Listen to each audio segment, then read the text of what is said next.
बोलिए लक्ष्मी नारायण की जय। चैत्र मास के कृष्ण पक्ष में आने वाली एकादशी कोई साधारण एकादशी नहीं है। यह एकादशी सभी तरह के पापों से मुक्ति दिलाने वाली है।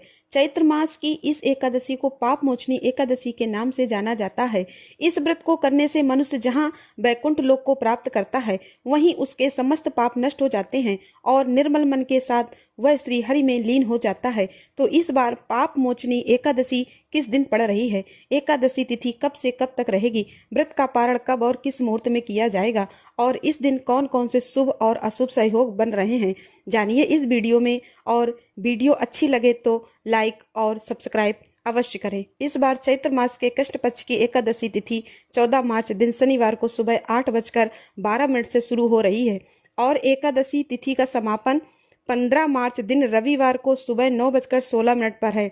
इस बार पाप मोचनी एकादशी का व्रत 15 मार्च दिन रविवार को रहेगा और यह तिथि इसीलिए भी शुभ है क्योंकि इस दिन द्वादशी तिथि युक्त एकादशी रहेगी और यह द्वादशी भी कोई साधारण नहीं है क्योंकि इस दिन मीन संक्रांति का महापर्व और मीन संक्रांति के साथ जब एकादशी का संयोग पड़ता है तब तक रखे गए एकादशी व्रतों का पूर्ण कई गुना बढ़ जाता है। तो ध्यान रखिए, इस बार दशमी तिथि के नियमों का पालन 14 मार्च दिन शनिवार को किया जाएगा और एकादशी का व्रत 15 मार्च दिन रविवार को सुबह से लेकर अगले दिन के सूर्योदय तक होगा और रविवार के दिन ब्रह्म मुहूर्त सुबह 5:02 से 5:50 तक रहेगा, जिस समय में आप सुबह स्नान करके व्रत का संकल्प लेंगे, पूजा आदि करके व्रत प्रारंभ कर सकते हैं। सूर्योदय होगा सुबह 6:39 पर, सूर्यास्त होगा शाम 6:32 पर और इस दिन जो कि सुबह 10:25 तक रहेगा। परिग योग इसके बाद भी शिव योग रहेगा और नक्षत्रों का शुभ सहयोग भी इस दिन बनना रहेगा, जिसमें उत्तराषाढ़ नक्षत्र सुबह 4:49 तक रहेगा। बाद में श्रवण नक्षत्र प्रारंभ हो जाएगा और राहु काल जो कि अशुभ प्रास समय होता है वह शाम 4:30 से 6 बजे तक रहेगा। द्वादशी तिथि 15 मार्च दिन रविवार को सुबह 9:15 से शुरू होगी और द्वादशी तिथि का समापन होगा 16 मार्च दिन सोमवार को सुबह 9:41 पर। एकादशी का व्रत पालन हमेशा द्वादशी तिथि में सूर्योदय के बाद ही किया जाता है और द्वादशी तिथि इस बार सोमवार के दिन पड़ रही है और इस दिन भी सर्वार्थ सिद्ध हो योग बना रहेगा, जिसमें शिव योग सुबह 9:36 तक रहेगा। इसके बाद में सिद्ध योग प्रारंभ हो जाएगा और राहु काल सुबह 7:30 से 9 बजे तक रहेगा।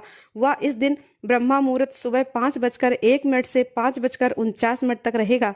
सूर्योदय होगा सुबह 6:38 पर, सूर्यास्त का समय रहेगा शाम 6:32 पर।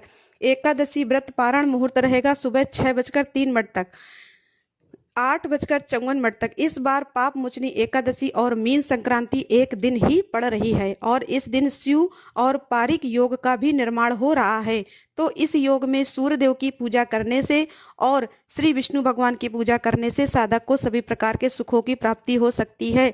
दशमी तिथि के नियमों का पालन करते हुए शनिवार को एकादशी तिथि लगने से पहले पहले तुलसी के पत्ते तोड़कर रख लीजिए और क्योंकि एकादशी तिथि शनिवार से प्रारंभ हो रही है इसलिए एकादशी के दिन क्योंकि चावल या चावल से बनी चीज़ों का सेवन नहीं किया जाता है, तो व्रत रखने वाले भक्तों को इस बार एकादशी लगने के बाद से चावल का भी त्याग करना चाहिए।